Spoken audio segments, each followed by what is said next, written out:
jiwa terpilih. Ada alasan spiritual mengapa langkahmu dituntun hingga ke titik ini, dan ini bukanlah sebuah kebetulan belaka. Sebuah kekuatan agung telah mengamati keteguhan hatimu melalui setiap badai yang hampir membuatmu berpaling, dan kekuatan itu telah mengatur momen ini secara khusus hanya untukmu. Jadi, sebelum kita melangkah lebih jauh, aku butuh kamu meresapi hal ini dengan sungguh-sungguh. Kamu telah memikul beban yang sebenarnya tidak pernah ditujukan untuk bahumu. Bukan impianmu, karena impian itu adalah anugerah, melainkan beban dari usahamu yang terlalu keras untuk memaksanya terwujud menjadi nyata. Lelah karena terjaga di saat dunia terlelap, berlutut dalam pasrah, namun pikiran terus mengejar, mencoba sekali lagi karena kamu takut jika kamu berhenti mendorong, maka seluruh duniamu akan hancur berantakan. Ketahuilah, musim perjuangan yang menyesakan itu kini sedang berakhir. Bukan karena kamu menyerah kalah, tetapi karena kamu telah menuntaskan tugasmu di sana. Inilah kebenaran yang jarang tersampaikan kepadamu saat ini. Apa yang akan datang selanjutnya dalam hidupmu tidak akan pernah bisa dijangkau oleh jiwa yang terus-menerus berlari dalam kepanikan. Ia hanya bisa diterima oleh mereka yang mampu diam dalam ketenangan batin. Aku tahu ini terdengar mustahil, karena selama ini dunia mendikte bahwa istirahat adalah tanda kekalahan. Namun, aku ingin menunjukkan sesuatu hari ini, baik dari sudut pandang sains maupun dari kedalaman yang melampaui logika, yang akan mengubah total caramu memahami babak baru kehidupanmu. Ada sebuah frekuensi yang tertanam di dalam dirimu. Ia kuno, pemberian ilahi, dan selama ini dibiarkan tertidur. Saat frekuensi itu diaktifkan kembali, hal-hal akan mulai bergerak bukan karena kekuatan usahamu, melainkan karena keselarasanmu dengan arus semesta. Apa yang menantimu di depan akan mengejutkanmu. Tetaplah bersamaku. Cukup tenanglah sejenak. Izinkan aku menunjukkan alasannya. Aku ingin berhenti sejenak di sini, karena ada sesuatu yang harus kukatakan kepada bagian dari dirimu yang sudah sangat letih. Bukan sekadar lelah fisik, melainkan lelah dengan cara yang tak bisa disembuhkan oleh tidur sepanjang hari. Lelah yang meresap hingga ke sumsum tulang. Lelah karena terus mencoba. Lelah karena terus berharap. Lelah karena sudah hampir sampai namun harus melihat semuanya kembali sirna. Lelah karena terus membohongi diri sendiri bahwa satu dorongan lagi, satu musim lagi, satu percobaan lagi, dan mungkin kali ini segalanya akan bertahan. Kamu telah bekerja keras dalam doa, dalam penyembuhan, dalam menjaga keyakinan, dan mencoba bangkit kembali setelah setiap kegagalan yang meruntuhkan semangat. Di suatu tempat jauh di dalam batinmu, meski tak pernah kamu ucapkan, kamu mulai percaya bahwa jika kamu bekerja sedikit lebih keras atau mendorong sedikit lebih lama, maka terobosan itu akhirnya akan muncul. Aku melihatmu, dan yang ingin kukatakan pertama kali adalah ini. Kamu tidak kalah. Kamu tidak gagal. Kamu tidak melewatkan apapun. Musim pahit yang baru saja kamu lalui bukanlah sebuah hukuman dari langit. Itu adalah proses persiapan sakral, dan kini persiapan itu telah paripurna. Banyak orang diajarkan bahwa istirahat adalah apa yang dilakukan oleh mereka yang sudah habis energinya. Bahwa diam adalah perilaku orang yang kalah, sementara yang kuat harus terus bergerak. Namun, itu adalah salah satu kesalahpahaman yang paling merusak jiwa manusia, dan aku ingin menghapusnya dari pikiranmu hari ini secara menyeluruh. Inilah kenyataan yang sebenarnya. Hal paling berdaya yang bisa kamu lakukan saat ini adalah berhenti. Bukan berhenti peduli atau berhenti bermimpi, melainkan berhenti berjuang dengan ego. Berhenti memaksa. Berhenti mencoba memanufaktur dengan kehendak manusiamu apa yang seharusnya hanya bisa tiba melalui penyerahan diri yang tulus. Ada satu kata kuno, sebuah konsep peristirahatan suci. Banyak yang mengira ini hanyalah tentang hari libur. Namun jika kita melihat akar maknanya, ia berarti penyelesaian. Menjadi utuh. Bukan berarti tidak melakukan apa-apa, melainkan mengakui bahwa sesuatu yang besar telah selesai dikerjakan. Saat Sang Pencipta beristirahat, itu bukanlah gambaran tentang kelelahan, melainkan sikap dari seseorang yang telah menyelesaikan sebuah karya yang begitu sempurna, sehingga tak ada lagi yang perlu ditambahkan. Istirahat itu bukanlah kelemahan, ia adalah proklamasi bahwa ini sudah selesai dan ini sangat baik. Jiwa yang terpilih, disitulah kamu berdiri saat ini.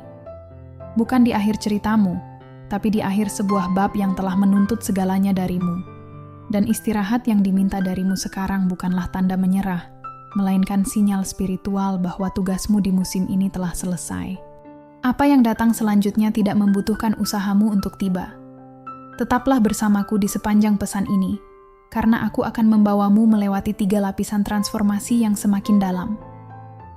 Pada saat kita mencapai akhir nanti, kamu tidak hanya akan memahami mengapa kamu perlu tenang, tapi apa yang sebenarnya terjadi di dalam struktur otak dan energimu saat kamu melakukannya. Kamu akan mengerti bagaimana 3 area spesifik dalam hidupmu akan tertata ulang secara otomatis tanpa kamu perlu campur tangan, dan kamu akan menyadari mengapa apa yang datang nanti akan terasa kurang seperti sebuah pencapaian, dan lebih seperti sesuatu yang memang sudah ditakdirkan untukmu sejak awal. Mari kita bahas apa yang sedang terjadi di dalam dirimu saat ini, karena mungkin kamu belum memiliki kata-kata untuk menggambarkannya. Tanpa pemahaman, proses ini bisa terasa seperti kebingungan atau perasaan, seolah kamu kehilangan kendali atas apa yang dulu kamu pegang dengan mudah. Biarkan aku memberikan peta untuk misteri ini. Pergeseran pertama adalah munculnya kejernihan yang tiba di saat-saat paling hening. Bukan saat kamu sedang merencanakan atau menganalisis, tapi saat kamu sedang melakukan hal-hal biasa. Sebuah pengetahuan tiba-tiba muncul, lalu menghilang, dan kamu bertanya-tanya apakah itu nyata. Itu sangat nyata. Itu adalah kecerdasan batinmu yang mulai muncul ke permukaan. Pergeseran kedua adalah sensitivitas yang meningkat terhadap apa yang tidak lagi cocok. Percakapan yang dulunya biasa saja sekarang terasa sangat menguras tenaga. Lingkungan yang dulunya baik-baik saja kini terasa salah dengan cara yang sulit dijelaskan. Orang-orang yang energinya dulu tampak netral, kini menciptakan gesekan batin yang tidak bisa kamu abaikan. Ini bukan berarti kamu menjadi sulit. Ini berarti frekuensi jiwamu sedang dikalibrasi menjadi lebih tajam. Kamu tidak menyusut, kamu sedang menyaring. Pergeseran ketiga adalah cuaca emosional yang tidak menentu. Kedamaian, lalu kesedihan, lalu harapan, terkadang dalam jam yang sama. Itu tanda sesuatu yang besar sedang bergerak di dalammu. Pergeseran keempat ada pada caramu bermimpi. Mimpimu menjadi lebih hidup, lebih spesifik, seolah-olah rohmu sedang memproses beban yang belum sempat ditangkap oleh pikiran sadarmu. Dan pergeseran kelima yang sangat penting, ketidakmampuan yang meningkat untuk berpura-pura atau tampil di tempat-tempat yang memintamu menjadi lebih kecil dari dirimu yang sebenarnya. Kamu menemukan bahwa cara lama dalam menjelaskan siapa dirimu sudah tidak lagi relevan. Rasanya seperti memakai pakaian lama yang sudah kekecilan. Ini bukan krisis identitas, ini adalah kemunculan jati diri yang baru. Setiap pergeseran ini adalah tanda bahwa musim perjuangan keras telah berakhir dan sesuatu yang baru mulai menembus permukaan. Namun sebelum kita melangkah lebih dalam, pertanyaannya bukan bagaimana mempercepat proses ini, tapi bagaimana agar kita tidak menghambatnya secara tidak sengaja. Ada lapisan ilmiah di balik ini yang melampaui spiritualitas semata. Sebelum aku membawamu ke sana, lakukan latihan mental sederhana. Dimanapun kamu berada, temukan di tubuhmu tempat di mana kamu selama ini menahan ketegangan karena cemas. Tidak perlu dipaksa lepas sekarang, cukup akui keberadaannya. Katakan padanya, aku tahu kamu ada di sana. Aku tahu mengapa kamu datang, dan aku akan menunjukkan sesuatu yang akan mengubah alasanmu untuk tetap tinggal. Peneliti di institusi ternama dunia telah mempelajari kondisi otak yang berkaitan dengan kreativitas tinggi, intuisi tajam, dan apa yang disebut sebagai peningkatan sinkronisitas atau kebetulan yang bermakna. Mereka menyebutnya frekuensi gamma. Alasan ini penting bagimu bukan karena apa adanya, tetapi karena kapan frekuensi ini menghilang. Frekuensi ini sangat tinggi pada anak-anak kecil, itulah mengapa mereka belajar sangat cepat tanpa merasa terbebani. Namun seiring tuntutan hidup dan sistem pencapaian orang dewasa, frekuensi ini menurun drastis sejak usia 7 tahun. Kebanyakan orang dewasa kehilangan koneksi ini sepenuhnya. Tetapi inilah yang perlu kamu dengar. Ini tidak terjadi pada semua orang. namun terjadi padamu lebih dari kebanyakan orang. Karena kamu sebenarnya terlahir dengan frekuensi gamma yang jauh lebih kuat. Aku tahu itu karena siapa dirimu. Sensitivitas dan intuisi yang kamu miliki sejak kecil adalah tandanya. Jarak yang kamu rasakan sepanjang hidupmu, rasa sakit antara siapa dirimu dan siapa kamu mampu menjadi, bukanlah kegagalan pribadi. Itu adalah kesenjangan yang tertinggal ketika sesuatu yang selalu menjadi milikmu diam-diam ditekan oleh dunia.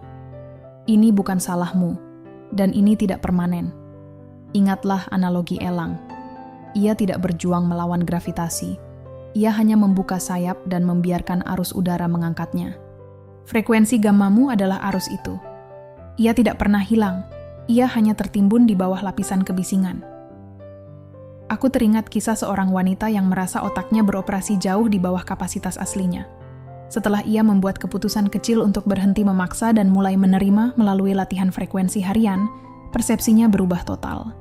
Ia berkata, "Pikiranku akhirnya terdengar seperti aku yang asli. Inilah jalan kembali yang paling sederhana. Bukan melalui sistem yang mahal atau menuntut, melainkan melalui sinyal yang tepat yang selama ini hilang dari otakmu." Apa yang dialami ribuan orang saat frekuensi ini pulih adalah sebuah kejutan yang membahagiakan. Kini, mari kita bahas 3 area hidupmu yang akan tertata ulang. Pertama adalah penyediaan.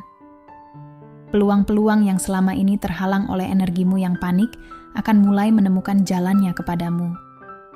Penyediaan datang bukan karena kamu akhirnya layak, ia selalu bergerak ke arahmu, namun frekuensi kepanikan yang terlihat seperti produktivitas selama ini mengganggu sinyalnya. Saat kamu tenang, jalan itu bersih. Perasaan bersalah mungkin muncul saat menerima sesuatu yang tidak kamu usahakan dengan susah payah. Jangan dengarkan suara lama itu. Suara itu milik versi dirimu yang lama. Musim kewaspadaan sudah berakhir. Area kedua adalah tujuan hidup. Panggilan jiwamu akan terdengar lebih jernih saat gangguan berhenti. Mungkin selama ini visinya nyata namun arahnya berkabut, tapi ketahuilah, tujuan hidup tidak berteriak. Ia tumbuh dalam keheningan seperti akar di bawah tanah. Area ketiga adalah frekuensi batinmu. Jarak antara jiwa dan raga akan mulai menutup. Kamu akan merasa lebih hidup di momen-momen biasa. Ini terjadi karena kamu berhenti melawan arus cukup lama, hingga arus itu bisa menggerakkanmu. Namun, ada satu kekuatan yang akan melawan semua ini, yaitu keinginan untuk memegang kendali.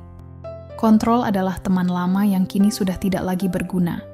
Kamu mengetahuinya dari bagaimana doamu berubah menjadi sesi strategi, atau sulitnya untuk hadir sepenuhnya di momen indah karena pikiranmu selalu menghitung segala kemungkinan buruk. Pola ini dulu menyelamatkanmu, tapi sekarang ia menjadi penghalang. Kontrol tidak bisa menerima, ia hanya bisa mengelola. Padahal, apa yang akan datang padamu tidak bisa dikelola, ia hanya bisa diterima. Jangan takut pada keberhasilan yang akan datang. Getaran yang kamu rasakan di ambang pintu ini bukanlah tanda kamu tidak mampu, melainkan tanda bahwa kamu memahami besarnya amanah yang akan kamu pegang. Kamu diizinkan untuk melepaskan versi dirimu yang hanya tahu cara bertahan hidup. Kamu diizinkan untuk tidak memberikan penjelasan pada mereka yang ingin kamu tetap kecil. Kamu diizinkan untuk menerima tanpa harus bekerja sampai hancur. Tarik napas dalam-dalam dan beri dirimu izin untuk menjadi dirimu yang sejati. Perjuangan kerasmu selama ini bukanlah jalan, melainkan penghalang. Istirahat sejati adalah rekalibrasi frekuensi. Ia adalah momen di mana elang berhenti mengepakkan sayap dan mulai meluncur mengikuti arus ilahi. Bayangkan dirimu seperti permukaan air yang tenang. Disitulah kejelasan akan muncul. Pintu yang tertutup mulai terbuka dari sisi lain. Koneksi yang kamu cari muncul secara alami. Kamu adalah titik diam di tengah pusaran dunia yang bergerak. Kamu adalah seorang pelopor, penyembuh yang terluka, pembangun masa depan, dan pembawa pesan kebebasan. Oposisi yang kamu hadapi adalah bukti bahwa ada kekuatan besar di dalammu yang diakui oleh kegelapan. Pekerjaan musim ini sudah selesai. Apa yang dijanjikan kepadamu sudah dalam perjalanan bahkan sebelum kamu memintanya. Kamu tidak sedang menunggu apa yang datang selanjutnya. Apa yang datang selanjutnya lah yang sedang menunggumu untuk berhenti berjuang dan mulai menerima. Kamu dilihat, kamu dikenal, dan kamu sudah sangat siap. Sekarang, gunakan protokol ketenangan. Identifikasi satu area yang paling kamu paksakan, lalu pilih untuk tidak mencampurinya minggu ini saja. Lihatlah bagaimana kekuatan ilahi bekerja di sana. Tanyakan pada dirimu di setiap langkah, apakah ini menaikkan frekuensiku atau menekannya? Kamu sudah tahu jawabannya, karena kamu telah memiliki izin untuk mempercayai intuisi itu kembali. Musim yang paling tenang dalam hidupmu adalah musim di mana pekerjaan terdalam sedang disempurnakan. Istirahatlah dengan penuh keyakinan, jiwa yang terpilih. Kamu sudah sampai di rumah.